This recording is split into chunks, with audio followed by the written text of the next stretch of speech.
Hello! Today we're going to talk about books, specifically BookTok. Now, if for some reason you're not familiar with BookTok, it's basically like the side of TikTok where everyone just like talks about and recommends their favorite books. And so I thought I would read the most popular books on BookTok and tell you guys my opinion, let you know if they're worth the hype, if you guys should read them. Also, I am sick, so my apologies if I sound absolutely disgusting because I'm so sick right now.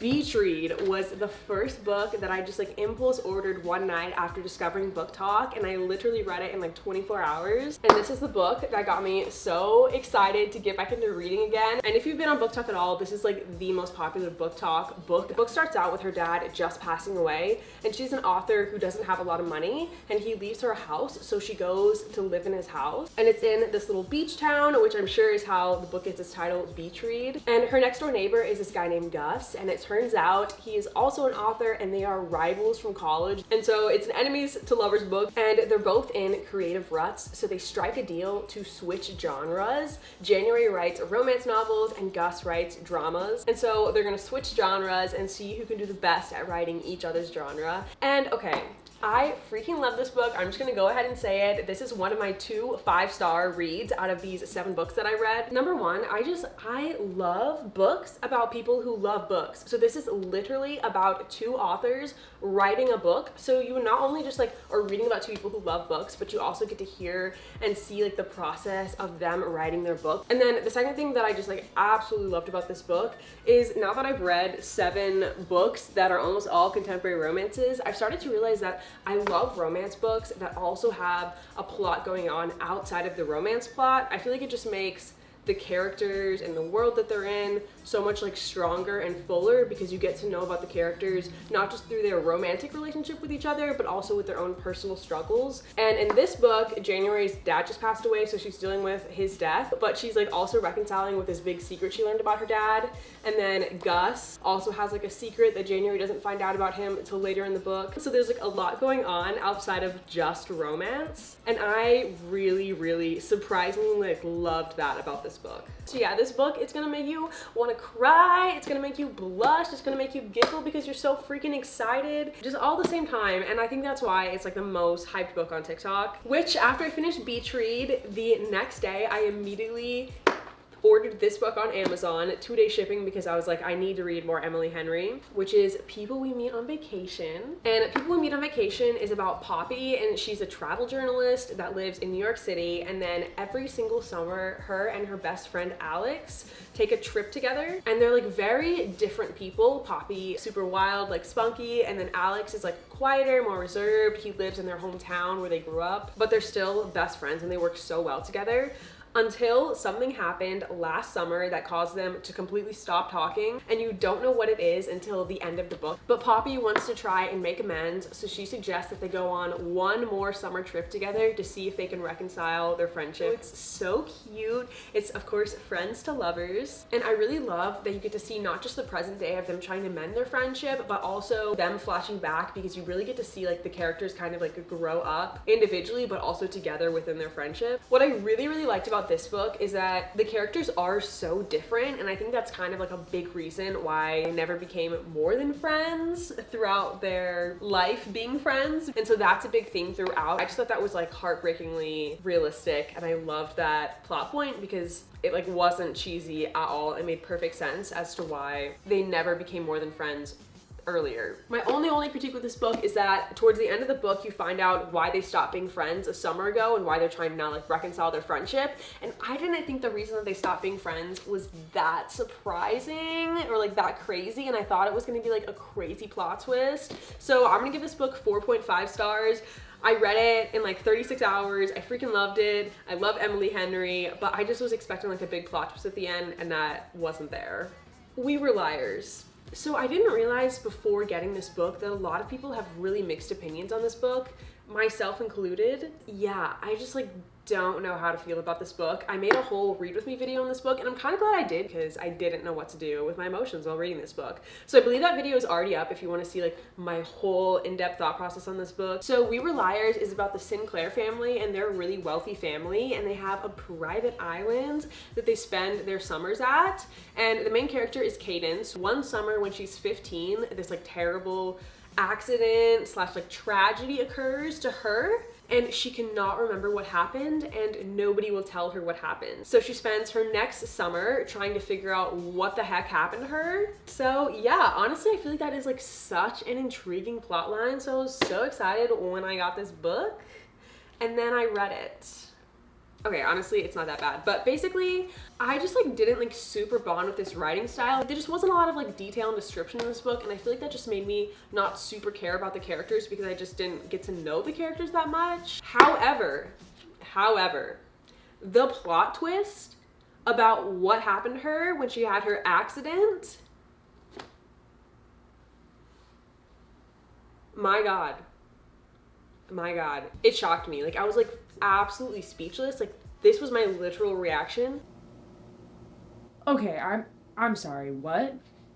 I loved the plot twist. Like, I did not see it coming in 100 billion years, and the plot twist like made the book for me. Like, if that plot twist wasn't in there, I wouldn't give this book like 2 stars. I said in my Rerealize Reading With Me video that I give the book 2 stars, and then I give the plot twist 4.5 stars, and so like overall I think it just like balances out to like a 3 stars total for this book. This wouldn't be like my first recommendation to anyone looking for a new book, but if you've already like read a lot of books and you're just looking for something new and different, I really did enjoy this book in the end. The 7 Husbands of Evelyn Hugo. I also filmed the Read With Me reading this book. I don't think it's up yet. I believe I'm gonna post that video next week, so grab a copy, tune in next week, and read with me.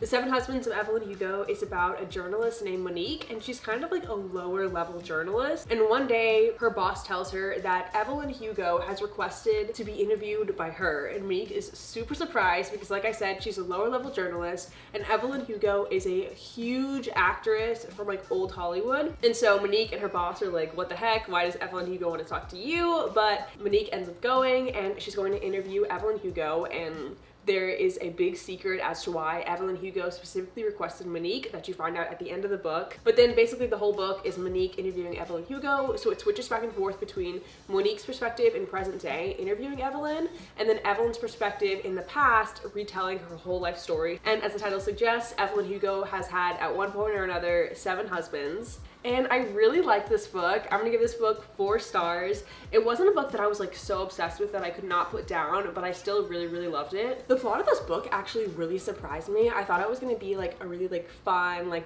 gossipy, like glamorous romance in old Hollywood about someone who's just gone through like 7 husbands. And it is that to an extent, but really like at its core, it's very much about Evelyn Hugo and who she is. And the author also tackled a lot of like big kind of like taboo themes in this book, like what it's like to be a woman in old Hollywood. The author also talked about race and sexuality and several other kind of like taboo topics that I don't want to name because they would be spoilers. I really like respect and appreciate the author for tackling such like tough topics. It's really about Evelyn Hugo and her life first, and is a romance second.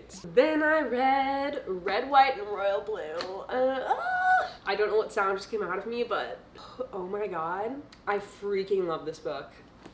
After I finished this book, I literally didn't start another book for a whole week because starting a new book would have officially meant that this book was like actually over, that I actually finished it, and I just like could not come to terms with that. I couldn't accept it. Dramatics aside, this book is about Alex and Henry, and Alex is the first son, aka the son of the US president, and Henry is a British prince. And the book starts out with them not liking each other, they get on each other's nerves, and that is bad for PR because the two families, the British royalty and the US presidential family, need to appear as though they get along for good international relations. And so they force Alex to go to Britain, get to know each other, do a lot of press events, basically pretend like they're friends. So it's enemies to fake friends to lovers. And then at the same time, the US election is also happening. And so that is a huge deal because when they progress from enemies to fake friends to the lovers area, being gay isn't necessarily accepted by everybody. And so that's a big deal in the book of like, if people find out, how will that affect Alex's mom's campaign to be reelected, and also how will that affect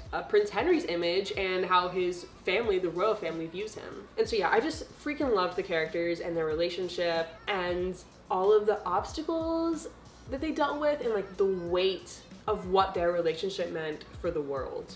I actually just listened to a podcast episode where they interviewed Casey McKeeston on Jeff and Will's Big Gay Fiction podcast. The author talks about how the book should be in a way like really niche, because it's basically like a queer political royal romance. Like it covers everything from discovering your sexuality to really cute romance scenes to a royal wedding to discussing gerrymandering and other political topics. And as someone who is not queer nor royal nor into politics, you would think this would be like unrelatable and very niche, but it was so far from that. I found like the political and historical aspect of this book really, really interesting. It's set in current times or during the 2020 election, but completely different people are in the US presidential office and in British royalty. So it's kind of like a fictional version of our world, but none of that overshadowed the romance and the kind of coming of age aspect. And this book was one of my 5-star reads, my second ever 5-star read next to Beach Read. And also at the end of the day, like I am like a lowly peasant of a person. Like my life is like nothing, but these people are royalty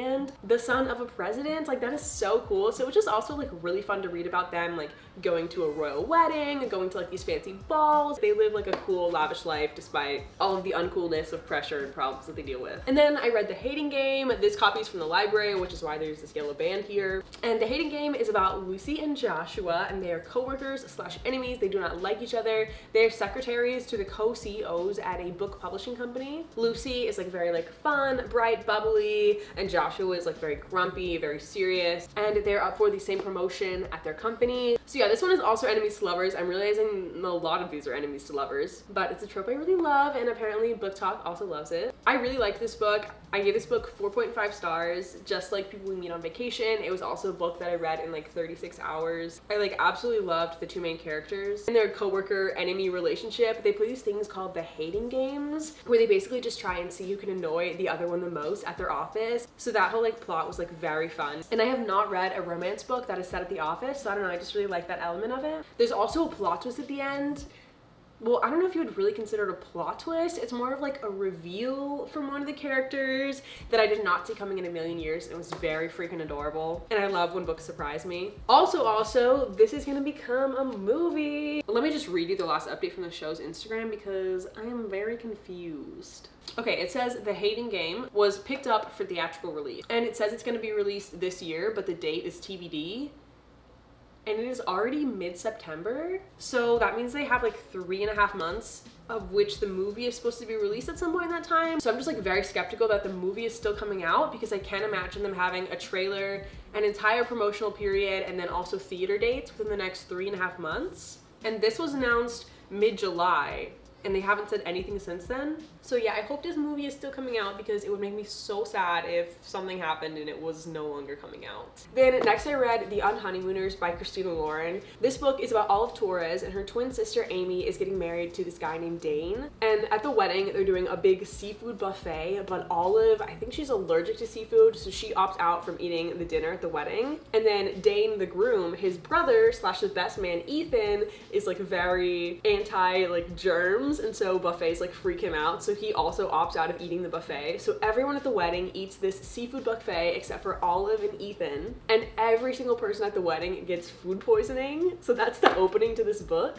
And because the bride and groom are so sick, they cannot go on their honeymoon, so they send Olive and Ethan to go on the honeymoon for them. And Olive and Ethan are enemies. They do not like each other. And on top of that, the honeymoon trip, the bride, Amy, she won the trip in some kind of honeymoon raffle. And so the trip, it's required that it's a honeymoon trip that has to be taken by Amy and her husband. So now that Olive and Ethan are going, they have to pretend to be Amy and her husband. So not only is it enemies to lovers, but it also is fake dating when they're on the trip. Or I guess not even fake dating, literal fake marriage. I thought the plot was so fun, like just starting right away with the wedding and everyone getting sick was like such a fun opener. And then also to have like this whole like enemies to fake dating slash marriage to lovers in literal Maui for 10 days was like, I loved it. And I also really liked the characters a lot. Olive is like very pessimistic. She thinks she has this like chronic bad luck. And her default is kind of like to see the worst in people. But then Ethan is like Mr. Cool Guy, Mr. Charming, like a lot more optimistic. And so they're like a really fun pair together. 2/3 of the way through the book,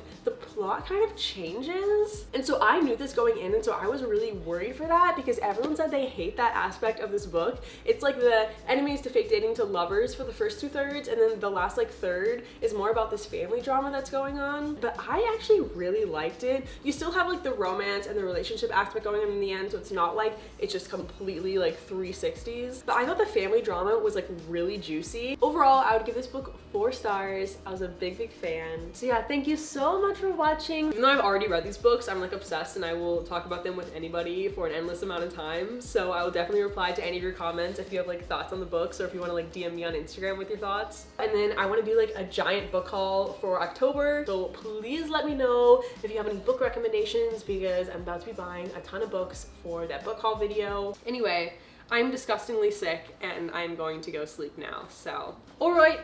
Why did I say that in a British accent? All right, I'll see you guys next week with my next video. Okay, bye.